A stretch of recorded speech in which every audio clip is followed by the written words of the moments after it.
Hi guys, another day, another mini vlog na naman tayo.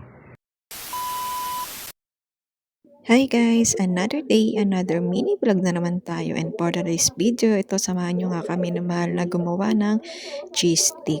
Naisipan namin gumawa kasi meron kaming 5 pirasong cheese dito sa bahay. Kaya naisip namin na gumawa ng homemade cheese stick kasi lagi kami bumibili dun sa kanto kasi masarap din yung cheese stick nila dun. So, nag-sale yung cheese sa work ko kaya napabili naman ako. Kaya ito, gawa kami ng cheese stick. Kaya tara, samahan nyo kami. Bali, inihiwa ko na nga dyan yung cheese para mapadali yung pagluto namin. Tapos yung mahal ay hiniwalay niya na yung wrapper na binili namin sa palengke. Para isang tali lang pala ng wrapper ang binili namin tapos hatiin lang namin sa gitna. Pagpasensyahan nyo nga pala yung towel ng aso namin mga mare.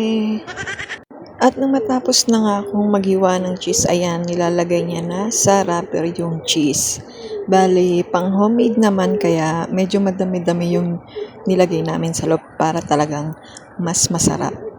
Bali, hindi pa nga siya natatapos dyan pero nagsalang na ako ng mantika para maumpisahan ko na yung mga natapos na at pagkakulo, ayan, sinalang ko na. Bali kasi pag nagluto ka, mas makakatipid ka kasi mas marami kayong makakain sa bahay. Kaya naman, naisipan namin gumawa. Medyo excited na nga akong lutuin kaya naman hindi pa siya tapos. Ayan, sinalang ko na. At sa sobrang excited ko nga, mukhang hindi pa ganun kainit yung mantika. Kaya naman, ayan, for the ikot-ikot ang person para maluto agad.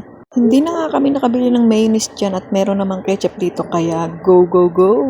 Ang mahalaga naman ay busog na busog siya sa cheese. Kaway-kaway sa mga kabataan dyan, anong ulam, char? Kaway-kaway sa mga mahilig mag-cheese stick dyan. At ayan na nga mga mare, medyo maluluto na ang ating cheese stick. Kaya naman konting tiis na lang at matitikman ko na rin to. At ayan, natapos na nga ang first batch natin kaya ito naman ang isusunod ko. At fast forward na nga dyan mga mare, ayan, naluto ko na rin sa wakas at gusto ko na talagang tikman to. At ito nga pala yung sausawan natin, balik ketchup lang yan. At ayan, kita nyo naman mga mare, kahit kahango lang, talagang chinibog ko na kahit mainit-init. Hindi lang halata pero init na ako dyan dyan. At ayan, sa sobrang excited, ayan, nahulog pa nga. Bali, hindi pa nga ako nakontento sa isa, kaya naman ayan, kumuha na naman ako ng isa. At eto na pala mga mare ang ating finished product. Finished product, huy! At hanggang dito na lang pala mga mare ang ating for today's video. Thanks for watching. And don't forget, comment, like, and share.